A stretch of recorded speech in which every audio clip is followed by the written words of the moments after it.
Yes. এ বাবা, বৃষ্টি চলে এলো তো। ক্যামেরাটাকে এখানে একটু রেখে দিই। হ্যাঁ, তুই আবার এখানে বসে, ওই দেখো ওর মা এখানে বসে, আর ওর বাচ্চাগুলো আবার গাড়ির তলায় খেলা করছে। অত দেখতে হবে না তোকে, তুই খোল তাড়াতাড়ি, গরম লাগছে। গিয়ার লিভারের অবস্থা দেখো কি হয়েছে। এই সময় কম, শুরু করো। Hey guys, welcome back to my blog. তো আজকে সকালবেলা ঘুম থেকে উঠে পড়লাম, মোটামুটি 9টা সাড়ে 9টা বাজে, ওরকমই হবে। তার কারণ কালকে গাড়ি চালিয়ে এসেছি, তার আগের দিন সারা রাত ঘুমিয়ে সেই চাঁচল গেছিলাম জায়গার কাজ করে। রাত্রিবেলা সন্ধেবেলা বেরিয়েছিলাম, মোটামুটি 8টার দিকে ঢুকেছিলাম বাড়ি। এত ঘুম পেয়েছিলাম এর রাত্রিবেলায় আমি পুরো একদম ফ্ল্যাট হয়ে গেছিলাম, মানে আমার ভালো লাগছিল না। স্বাভাবিক 36 ঘন্টায় মাত্র আমি ঘুমিয়েছিলাম 2 ঘন্টা। তো সকাল 6টায় ঘুমিয়েছিলাম আর 8টায় উঠেছিলাম, দিয়ে চাঁচল গেছিলাম গাড়ি নিয়ে বেরিয়ে।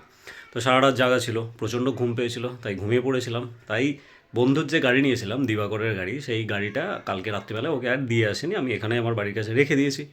তো এখন আমি যাব ওকে গাড়িটা দেওয়ার জন্য। সকালবেলা ঘুম থেকে উঠলাম 9টা সাড়ে 9টার সময়, ফ্রেশ হলাম, এখন ব্রেকফাস্ট করলাম, খাওয়া দাওয়া করলাম, করে নিয়ে এখন আমি বেরোবো, ওকে গিয়ে গাড়িটা দেবো। ও আবার যাবে একটু টাউনে, কাজ আছে ওর ওখানে দোকান, তো ও বেরিয়ে যাবে। তো যাই ঝটপট ওকে গাড়িটা গিয়ে দিয়ে আসি, তারপরও ওকে গাড়িটা দেওয়ার পর আসবো আমি আমার জিমে। তো চলো আপাতত আমি বাড়ি থেকে বেরোই গাড়িটাকে নিয়ে, গাড়ির চাবিটা নিয়ে নিই। এই হচ্ছে গাড়ির চাবি, যেটা মারুতির সিলেরিও গাড়ি। তো চলো, খাওয়া দাওয়া হয়ে গেছে, একটু জল খাবো, তারপর বেরোবো আমি গাড়িটা নিয়ে। তো এই গাড়ি এখানে রেখে দিয়েছিলাম আমি। এই বিল্লু, গাড়ির তলায় এবার বিল্লু ঢুকে গেল গাড়িটাকে কালকে। এই দেখো বিড়ালের বাচ্চা, এই গাড়ির তলায় কোথায় ঢুকছিস রে?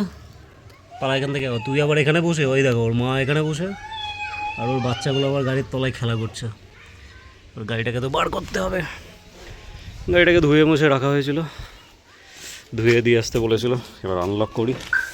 এদিকে আবার মেঘ করেছে ভালো, বৃষ্টি আসতে পারে। কালকে ধুয়ে টুয়ে গাড়িটাকে রাখলাম, আবার যদি বৃষ্টি চলে আসে পুরো কাদাই ভরে যাবে।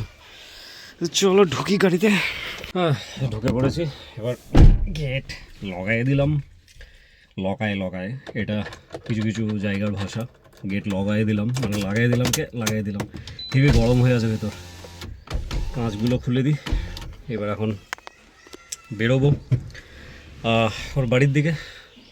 তারপর ওখান থেকে ওর বাইক নেব, মানে ওর বাইকটা আমি আমার কাছে রাখবো। তার কারণ দাদা চলে গেল আমাদের বাইক নিয়ে, তো বাইক ছাড়া যাওয়া আসা করা খুব অসুবিধা হয়। তো ওর একটা পুরনো বাইক আছে যেটা পড়েই থাকে, সেরকম কাজে লাগে না, তো সেই বাইকটা নিয়ে এসে আমি চালানোর জন্য রাখবো। গাড়িটাকে দেবো ওর কাছে, বাইকটা রাখা আছে, বাইকটা নেব, তারপর আমি আসবো আমি আমার জিমে। চলো এবার স্টার্ট করি। গিয়ার লিভারের অবস্থা দেখো কি হয়েছে, পুরনো হয়ে নষ্ট হয়ে গিয়ার লিভার 12টা বেজে গেছে পুরো। বেশি হিটে থাকলে অনেক সময় রাবার গলে গলে আবার হাতে লাগতে শুরু করে দেয়, এমন অবস্থা হয়েছে।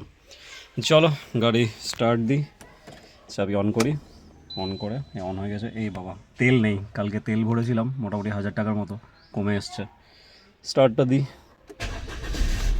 ইয়েস। এ বাবা, বৃষ্টি চলে এলো তো। এ দেখো বৃষ্টি পড়ছে কাঁচে। গাড়ি ধুয়ে টুয়ে নিয়ে এখন যদি মুষলধারে আবার বৃষ্টি আসে আবার কাদা লেগে যাবে। ও আর একটা জিনিস, বিড়ালগুলো বেরোলো কিনা দেখি। বেরিয়েছিস? হ্যাঁ, পালিয়ে গেছে। গাড়ির ইঞ্জিনের আওয়াজ শুনে বেরিয়ে গেছে। চলো আপাতত এখান থেকে বেরোই। ক্যামেরাটাকে এখানে একটু রেখে দিই। হ্যাঁ, মোটামুটি ঠিক আছে। সিট বেল্ট লাগিয়ে নিই আমি, কারণ সিট বেল্ট ছাড়া আবার আমার গাড়ি চালাতে ভালো লাগে না, অভ্যাস হয়ে গেছে সিট বেল্ট দিয়ে গাড়ি চালাতে। চলো এখান থেকে বেরোই এবার আমি আস্তে আস্তে। হ্যান্ড ব্রেক নামিয়ে দিয়েছি,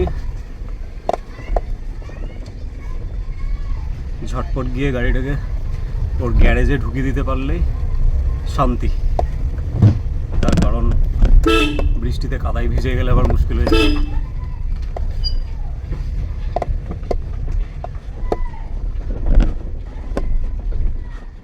ও স্টার্ট গেল অফ হয়ে।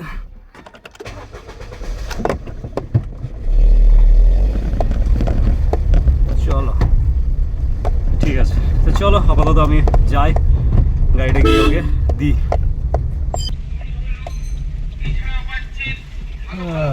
তো এই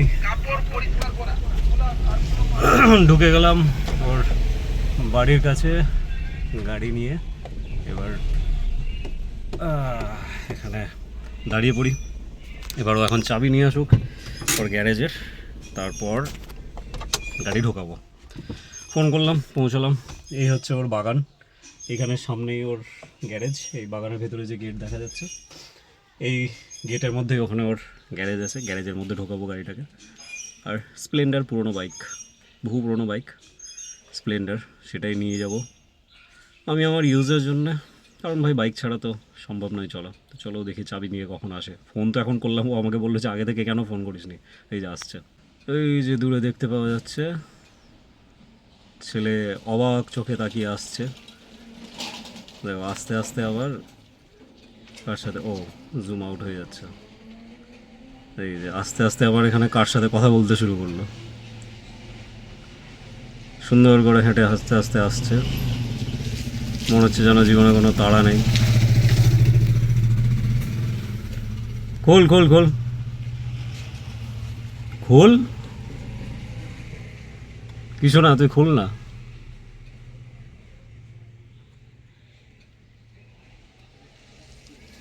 অত দেখতে হবে না তোকে, তুই খোল তাড়াতাড়ি, গরম লাগছে। যা করছি করছি। বেচারা বুঝতে পারেনি এখন আমি করছি রে কি মোবাইলে, ভিডিও করছি না কি করছি ওকে বলিনি।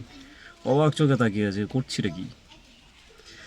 চল, গেট খোলা হয়ে গেছে, এবার আমি গাড়িটা স্টার্ট মারি আর ঢোকাই। তো চলো গ্যারেজের মধ্যে ঢুকিয়ে দিলাম গাড়ি। এবার এখন বেরোই ভাই, গাড়ির ভেতরে হেভি গরম। গাড়ি ধুয়ে দিয়েছি দেখ, ঠিক আছে। আর তো লাগবেই, কিছু করার নাই, বৃষ্টি হয়েছে এখন। ওটা তো ছিটাবেই। কালকে যাওয়ার সময় রাস্তাতে কিছু কাদা কাদা ছিল, তাও তো আস্তে আস্তে চালিয়ে গেলাম। অবস্থা খারাপ হয়ে গেছে, রাত্রিবেলা পড়েছি ঘুম। আর সে তো এখন ধুলে ভালো হতো, দেখতে পাওয়া যেত দিনের বেলা। রাত্রিবেলা অন্ধকারে যা দেখতে পেয়েছে না পেয়েছে তার ঠিক ঠিকানা নাই। এই হচ্ছে ছোট্ট বাগান গ্যারেজের মধ্যে, লেবু গাছ। বাগানের মধ্যে গ্যারেজ। ও আচ্ছা, বাগানের মধ্যে গ্যারেজ। ও যাই হোক, গ্যারেজ বাগান সব একসাথে, মিলে জুলে একসাথে। এখানে লেবু গাছে হেভি লেবু ধরেছে, সুন্দর লেবু, থোকা থোকা লেবু। হ্যাঁ, দারুণ লাগে লেবু দেখতে বেশ। এখানে ডাঁটা ডাঁটা খাওয়া হয়ে গেছে, ডাঁটার বাহ, লাল ডাঁটা ডগা ছিঁড়ে ছিঁড়ে খেয়ে নিয়েছে। এখানে আবার আমড়া আছে দেখাই, এখানে আমড়া গাছে আমড়া ধরেছে হেভি। এটা পচে গেছে, ছোট ছোট বিলাতি আমড়া। বিলাতি আমড়া বলে না রে, থাইল্যান্ডের আমড়া। আচ্ছা, লেবুগুলোর সাইজ বেশ মারাত্মক হয়েছে। বাগানের মধ্যে গ্যারেজ, সুন্দর ছায়া ছায়া পরিবেশ। লেবু তো শেষ হয়ে গেল প্রায়, খেয়ে দেয়ে সাফ। খেয়ে দিয়ে সাপ বলতে, হ্যাঁ সাপ পাকছে, একবারে পাকছে। ঠিকই আছে।